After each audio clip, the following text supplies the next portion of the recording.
여러분들 앞에 뭐 이렇게 말씀드릴 수 있는 것이 자 하나님의 은혜입니다. 왜냐하면 아직 덜 든 목사이기 때문에 이렇게 철이 덜 든 목회자를 이렇게 또 말씀의 자리로 세워주신 것이 하나님의 은혜인 줄 믿습니다. 당신은 철이 들었습니까? 라는 제목으로 여러분과 함께 은혜의 말씀을 나누려고 합니다. 여러분, 우리가 살아가면서 눈에 보이는 것에 많은 영향을 받고 살아가는 것이 사실입니다. 눈에 보이는 것이 아주 막강한 힘이 있어서 때로는 사람을 움직이기도 합니다. 또 더 정확하게 말씀드리면 그 눈에 보이는 것이 우리를 조종하는 것이고 또 우리는 그것에 조종당하며 살아간다고 해도 무방할 것입니다. 그 중에 가장 대표적인 것이 있다면 저는 단언컨대 돈이 아닐까라는 생각이 듭니다.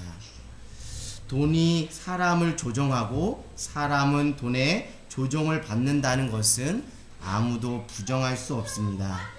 세상에 돈을 싫어하는 사람이 있을까 들 정도로 세상에서 돈을 싫어하는 사람은 아무도 없습니다. 자, 여러분, 길을 지나가는데 배추잎 한 장이 떨어진 거예요. 배추잎 한 장이 뭔지 잘 아시죠? 배추잎 한 장이 떨어졌는데 그것을 언제 한 사람이 보게 된 거예요. 순간 이제 주위를 살피게 되는 것이죠. 누가 그 배추잎 한 장을 보았는지. 근데 아무도 본 사람이 없습니다.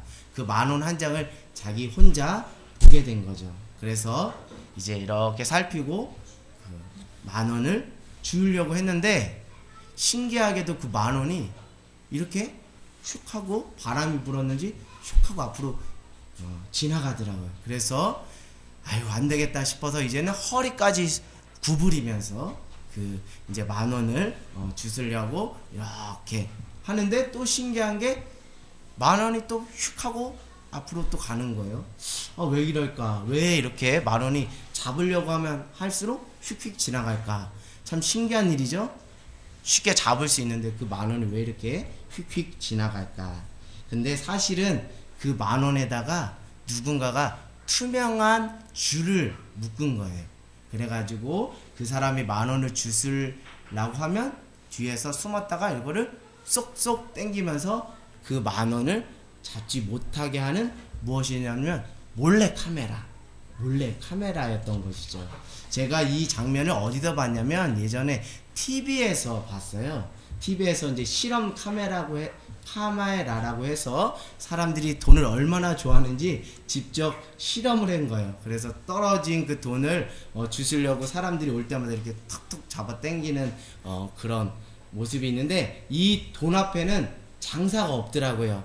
남녀노소를 불문하고 그 돈을 주스려고 잡으려고 부단히 애쓰는 것을 봅니다. 특별히 저는 한 장면이 기억에 남아요. 정말 점잖으시고 중후하시고 중년의 남성인데 정말 돈을 밝힐 거라고 전혀 상상이 안 가는 그분인데 그분이 막 귀엽고 막 허리를 숙이면서 그 돈을 손에 움켜쥐려고 하는 것을 TV가 카메라가 포착을 한 거예요. 근데 나중에 그것이 몰래 카메라인 것을 알고 그 사람이 되게 멋쩍어서 이렇게 머리를 긁는 그런 장면이 있습니다. 여러분, 정말 돈 앞에 그 장사가 없는 것 같아요. 다시 말씀드리면 눈에 보이는 것을 따라가는 것이 아마 인간의 그 연약함이며 인간의 그런 죄악된 그 뿌리의 근간을 이루고 있지 않은가 하는 생각을 해보게 됩니다. 여러분들에게 한 가지 정말 물어보고 싶은 것이 있는데요. 여러분은 눈에 보이는 그 환경에 조종을 당하고 사시는지 아니면 그 환경을 지배하고 다스리며 사시는지 이렇게 여러분에게 질문을 던지고 싶습니다. 근데 여러분 스스로 이렇게 답변하고 싶을 거예요. 나는 환경에 조정받지 않고 환경을 다스리고 환경을 통제하는 사람입니다 라고 그렇게 말씀하고 싶을 거예요. 그러나 정말 우리의 삶을 이렇게 면밀히 성찰하고 점검해 보면 내가 정말 환경을 지배하고 다스리는 사람인지 아니면 환경에 조정을 받고 있는 사람인지 우리 스스로를 돌아볼 필요가 있는데요.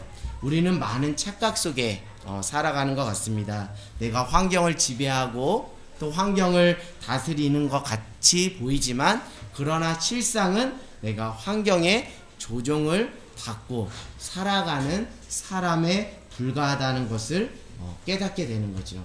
자, 오늘 성경으로 우리가 들어가 보도록 하겠습니다. 성경에 여러분의 시선을 고정하기 원하는데요. 오늘 이런 착각 속에 살았던 인물이 있어요. 그 사람은 누구죠? 집 나간 둘째 아들인 거예요.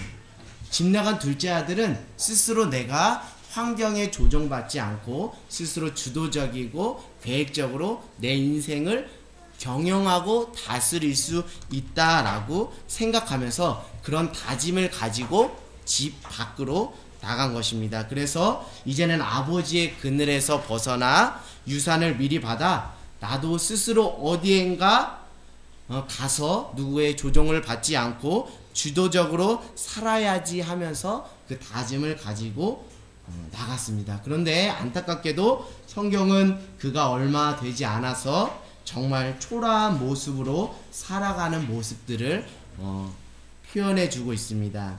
실제 둘째 아들은 자기가 주도적으로 살았던 자가 아니고 성경을 자세하게 보면 돈과 또 어떤 세상의 쾌락에 조종을 받았던 그런 사람이라는 것을 우리가 알 수 있습니다. 그렇게 살았던 그가 비로소 18절에 이렇게 회개하는 일이 있는데요. 우리 18절을 같이 한번 읽어보겠습니다. 시작. 내가 일어나 아버지께 가서 이르기를 내가 아버지께 죄를 지었사오니. 아멘. 18절에 보니까 둘째 아들은 비로소 회개를 하게 되는 것입니다. 아, 내가 뭔가 주도적이고 계획적으로 살아가는 인생이라고 스스로 착각하고 살았던 그 모습들을 돌이켜보며 회개하는 그런 시간을 가졌던 것 같습니다. 여러분, 둘째 아들이 지었던 죄, 그 죄의 깊은 뿌리가 무엇인지 우리가 면밀히 살펴보는 은혜가 있기를 원합니다. 그것은 내 인생의 주인이 나이니까 내가 내 인생의 주도권을 가지고 내가 뜻하는 바를 이루며 살 거야 라고 생각하며 살았던 것이 그 둘째 아들의 그 깊은 죄의 뿌리의 근간을 이루고 있다라고 저는 봅니다. 저는 오늘 둘째 아들에게 또 우리가 둘째 아들과 같이 살아가는 우리네 인생을 향해 이렇게 여러분에게 권면을 하고 싶습니다. 구약 928쪽 잠언서 16장 9절. 잠언서 16장 9절. 사람이 마음으로 자기의 길을 계획할지라도 그 걸음을 인도하신 이는 여호와시니라. 아멘. 네. 오늘 잠언서 16장 9절은 이렇게 말합니다. 사람이 마음으로 자기의 길을 계획할지라도 그 주도권은 누구에게 있다고요? 그 걸음을 인도하시는 여호와 하나님께 있었다는 거예요. 근데 둘째 아들이 이것을 일찍이 깨닫지 못하고 아버지의 유산을 받아서 밖에 나가서 허황방탕하게 살았던 것입니다. 그렇습니다. 둘째 아들의 죄는 나의 인생을 이끌고 가시는 하나님의 주도권, 하나님의 절대 주권을 인정하지 않고 내가 내 인생의 주도권을 가지고 있다는 그 착각을 하며 살았던 것이, 그것이 죄의 가장 깊은 근간에 자리 잡고 있는 모습이라고 봅니다. 사랑하는 여러분, 우리의 인생은 모두 하나님의 손에 있음을 여러분 믿으시는 저와 여러분 되길 원합니다. 하나님의 주도권 아래 있습니다. 우리의 인생의 주도권은 내가 아니라 오직 나의 걸음을 인도하시는 하나님께 있음을 우리가 믿음으로 취하고 고백하는 저와 여러분 모두가 되기를 원합니다. 둘째 아들이 두 손을 들고 회개하며 집으로 돌아옵니다. 그 장면을 보고 20절의 아버지는 어떻게 하죠? 우리 20절을 한번 읽어볼까요? 자, 20절 같이 읽어보겠습니다. 시작. 이에 일어나서 아버지께로 돌아가니라. 아직도 거리가 먼데 아버지가 그를 보고 치근히 여겨 달려가 목을 안고 입을 맞추니. 아멘. 정말 아버지께서 죽었다고 생각한 그 둘째 아들이 돌아오는 것을 먼 발치에서 보고 그냥 수동적으로 기다린 것이 아니라 적극적으로 달려가서 뭐 했죠? 목을 껴안고 입을 맞추고 껴안는 그 포옹하는 아주 감격적인 그런 장면이 나옵니다. 왜냐하면 24절에 아버지는 평소에 이런 생각을 가지고 있었거든요. 24절에 시작. 이 내 아들은 죽었다가 다시 살아났으며 내가 잃었다가 다시 얻었노라 하니 그를 즐거워하더라. 아멘. 죽었는 줄 알았어요. 그렇게 믿고 살았던 거예요. 근데 그 아들이 지금 동구 밖에서 지금 오는 거예요. 그걸 보고서 기쁨에 벅차서 달려가서 목을 끌어안고 입 맞추고 잘 왔다 내 아들아 라고 아무 비판과 조롱 없이 그냥 무조건적으로 받아주시는 그 아버지의 사랑이 있습니다. 근데 28절에 보니까 못마땅하게 여기는 사람이 있어요. 28절을 보니까 못마땅하게 여기는 사람이 있는데요. 우리 같이 한번 읽어보겠습니다. 시작. 그가 노하여 들어가고자 하지 아니하니 그가 노하여 들어가고자 하지 아니 들어가고자 하지 아니하는지라 늘 아버지가 나와서 관하되.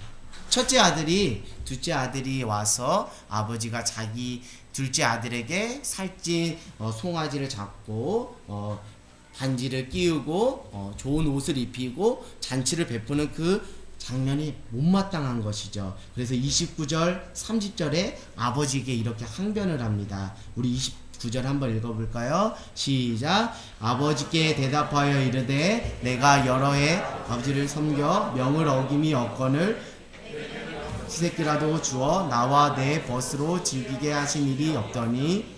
30절 시작. 아버지의 살림을 창녀들과 함께 삼켜버린 이를 위하여 살찐 송아지를 잡으셨나이다. 아멘.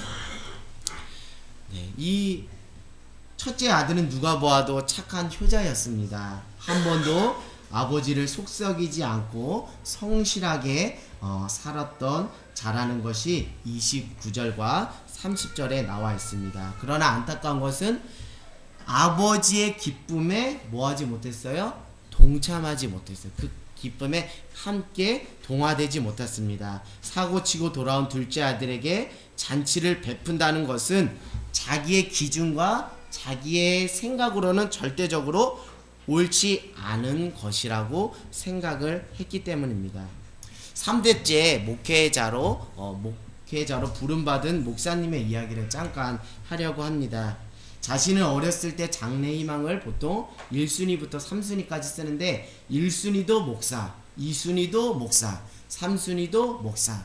왜 그랬냐면 아버지 목사님이 어렸을 때 이미 뭐 한 거예요? 서원을 해버린 거예요. 목회자로 하나님께 바치겠다고 서원을 해서 자기는 어려서부터 1순위부터 3순위까지 다 목사로 그렇게 장래 희망을 적었습니다. 목사를 하지 않고 딴 길로 가면 하나님께 벌 받을까봐 무서워서 아버지 목사님의 말씀에 순종해서 목사가 되었습니다. 정말 부모님을 속썩이지 않는 아주 착한 아들 목사였습니다. 그런데 목사님이 군대에서 몸이 크게 다쳐서 병원에 입원하게 되었습니다. 그때 자신이 두려움에 사로잡혀서 한 번도 믿음으로 기도하지 못하는 자신의 참 모습을 보면서 비로소 깨닫게 된 거예요.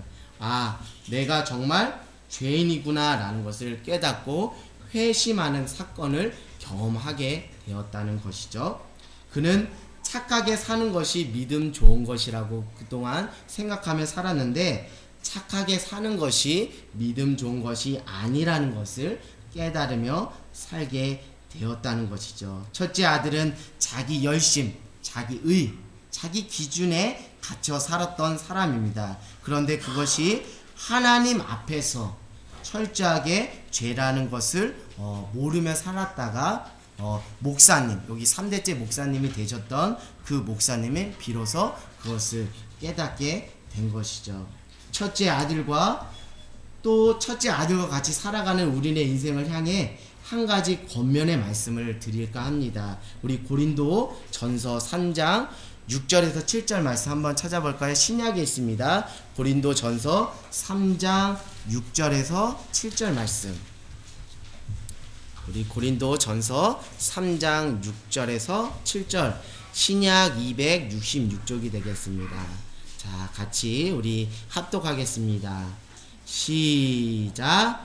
나는 심었고 아볼로는 물을 주었으되 오직 하나님께서 자라나게 하셨으니 그런즉 심는 이나 물 주는 이는 아무것도 아니로되 오직 자라게 하시는 이는 하나님뿐이라. 아멘. 아멘. 여러분, 첫째 아들은 내 열심과 내 기준을 가지고 열심히 살면 모든 수고의 열매를 따먹을 수 있다라고 착각하며 살았습니다. 그러나 우리가 살아보지만 내 열심과 내 소신을 가지고 산다고 해도 우리가 모든 열매를 다 따먹을 수 없는 것이 우리네 인생이잖아요. 그것이 다 내 열매가 될 수 없는 것이 사실입니다. 그런데 첫째 아들은 그런 착각 가운데 살았던 거예요. 내가 열심히 살고 내가 착하게 살고 내 기준과 내 소신을 가지고 흔들리지 않고 살면 그 수고의 열매를 다 따먹을 수 있다라고 생각을 하는데요. 오늘 성경 말씀은 그렇게 말하고 있지 않습니다. 내 열심과 내 기준을 가지고 씨를 뿌리고 물을 준다 한들 그 열매를 거둘 수 있게 하시는 분은 누구시라고요? 하나님 아버지라는 것을 우리 첫째 아들은 깨닫지 못했던 거예요. 여러분, 우리가 열심히 사는 것 참 좋습니다. 나름의 기준과 소신을 가지고 살아가는 것 중요합니다. 그러나 우리가 한 가지 깨달아야 하는 것은 내가 물을 주고 또 내가 씨를 뿌리고 내가 물을 주는 그 열심을 하였지만 오직 자라게 하시고 열매 맺게 해 주시는 분은 오직 하나님이라는 것을 깨달으며 살아가는 저와 여러분 되기를 원합니다. 이것을 일찍이 깨달았다면, 이 원리를 일찍이 깨달았다면 첫째 아들이 돌아온 둘째 동생을 향해 베푸신 아버지의 그 사랑에 그렇게 성을 내면서 그렇게 거부하지 않았을 거라 저는 생각이 됩니다. 우리는 내 열심과 내 기준만 가지고 살 수 없는 인생입니다. 내 열심, 내 기준으로 살아간다고 다 내 열매가 되는 것이 아닙니다. 우리를 자라게 하시고 열매 맺게 해주시는 그 하나님의 은혜가 필요한 인생이 바로 여러분 또 저 자신임을 깨닫는 귀한 은혜가 있기를 원합니다. 여러분, 우리는 때로는 둘째 아들의 모습으로 살아갈 때가 있었고 때로는 첫째 아들의 모습으로 살아갈 때가 있었습니다. 그런데 공통점이 있어요. 첫째 아들이든 둘째 아들이든 공통점이 있습니다. 그것은 모두 아버지의 생각과 마음을 헤아리지 못하고 철없이 행동했던 두 아들이라는 것이 공통점입니다. 둘째 아들은 이런 아버지의 마음을 헤아리지 못했어요. 아버지가 때가 되면 자연스럽게 자신의 유산을 물려주실 생각이 있었는데 그것을 알지 못하고 빨리 그 유산을 받아서 제 살 길 찾아갈게요 라고 했던 사람이 바로 둘째 아들이고요. 첫째 아들은 그토록 집 나간 둘째 아들을 애타게 기다렸는데 그 아들이 살아 돌아온 것이 얼마나 기쁜 일인지 그 아버지의 마음을 깨닫고 헤아리지 못해서 둘째 아들을 위해 잔치를 베푸는 아버지를 못마땅하게 여겼습니다. 그러니까 첫째 아들이건 둘째 아들이건 아버지의 생각과 그 아버지의 마음을 조금이라도 더 헤아리고 깨달았다면 어리석은 행동을 하지 않았을 거라는 생각을 하게 됩니다. 목사 안수식이 지난 월요일에 있었어요. 그래서 주일날 이제 목사 안수를 받기 전에 제가 하나님 앞에 기도를 했어요. 하나님, 제가 어떻게 해야 됩니까? 라고 제가 기도하는데 하나님께서 저에게 이런 마음을 주시더라고요. 너는 닭이 울기 전 3번 나를 부인할 거야. 이런 마음을 주시더라고요. 깜짝 놀랐습니다. 제가 기도하는데 하나님께서 제 마음에 이런 말씀을 하시는 거예요. 너는 닭이 울기 전 3번 나를 부인할 거야. 아, 이거 놀랄 일 아닙니까? 하나님 어쩌려고 이렇게 저에게 이런 충격적인 말씀을 하십니까? 아, 목사 안수 받고 이제 시작하려고 첫 발을 떼는 이 사람에게 어째 이런 말씀을 하십니까? 정말 그러면 이 말씀대로라고 생각하면 저는 목회 실패하는 겁니까? 라고 하나님 앞에 물었어요. 그랬더니 하나님께서 이내 저에게 이런 말씀을 하시더라고요. 야, 너 아직까지도 내 마음을 모르니? 아직까지도 내가 왜 그런 말을 너에게 했는지 그 마음을 모르겠니? 누가 너에게, 내가 어떻게 너에게 목회 실패하기를 바라겠니? 끝까지 사명 감당하며 하나님 앞에 서는 것을 기뻐하지 내가 어떻게 너에게 그 목회 실패하는 것을 바라겠니? 내가 너에게 이렇게 충격적으로 말하는 것은 늘 넘어질까 조심하고 늘 두려워하며 끝까지 사명을 감당하라고 정신 바짝 차리라고 이렇게 말한 거야. 그런 마음을 주시더라고. 아, 이내 제 마음에 평안이 찾아왔습니다. 처음에 놀랐어요. 근데 하나님께서 늘 이 말씀을 기억하면서 늘 선줄로 생각하면 넘어질까 두려워하며 늘 사명을 감당하는 그런 하나님만 붙잡고 가는 주의 종이 돼야겠구나라는 그 다짐을 가지고 살아가라고 하는 아버지의 아주 세심한 사랑이었다는 것을 깨닫게 되었어요. 아버지의 마음을 안다고 하지만, 목회자로 아버지의 마음을 안다고 하지만 아버지의 마음과 무관하게 내 열심과 내 기준을 가지고 살았던 적이 많았다는 것을 회개하게 되었습니다. 지난주 주일날 제가 아이들하고 말씀을 같이 나누면서 아이들에게 이렇게 질문했어요. 얘들아, 너희들 하나님 생각하며 사니? 얘들아, 너희들 하나님 의식하며 사니? 라고 이렇게 질문을 던졌어요. 그런데 아이들이 저요 하면서 자신의 경험을 간증으로 이야기를 했습니다. 그 중에 한 아이가 저에게 고백한 그것이 제 마음에 감동이 되었고 은혜가 되었습니다. 서영이가 손을 번쩍 들더라고요. 서영이가 번쩍 손을 들면서 자신의 경험을 간증으로 이야기를 하더라고요. 같은 반의 친구가 평소에 장난기가 심한 같은 반 친구가 심하게 자기에게 장난을 쳤다라는 거예요. 평소 같으면 즉각적으로 복수를 했던 자기인데 가정 예배 때 부모님과 같이 나눴던 그 말씀이 그 순간 턱 하고 생각이 났다는 것이죠. 그래서 서영이가 아버지의 마음으로 그 친구를 용서해 주었다고 그렇게 고백을 하더라고요. 하나의 정말 귀한 고백에 저는 은혜를 받았습니다. 한 아이의 인생 가운데 하나님의 마음이 가득 채워져 있구나. 하나님의 마음이 한 아이의 인생을 지금 이끌어가고 있구나라는 것을 저는 깨닫게 되었습니다.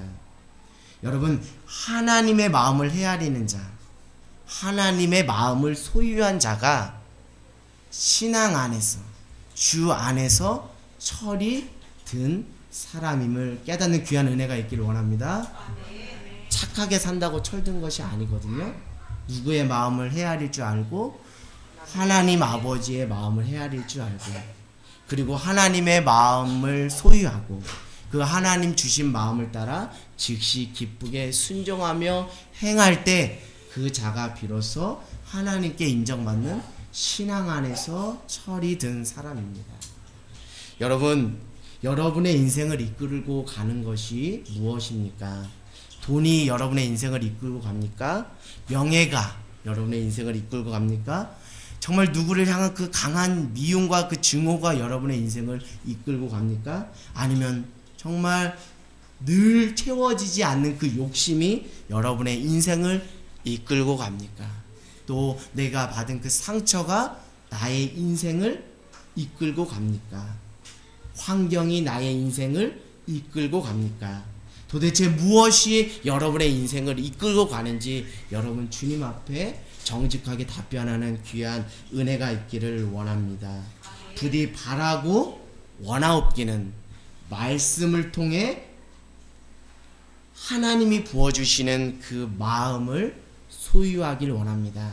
그 말씀 속에 담겨진 하나님의 마음을 헤아리길 원합니다. 그 말씀 안에 담겨진 하나님의 마음을 빼앗기지 않기를 원합니다. 그래서 하나님의 마음을 따라 즉시 또 기쁘게 순종하며 걸어가는 귀하고 복된 인생이 되시길 주님의 이름으로 간절히 기도합니다. 아멘.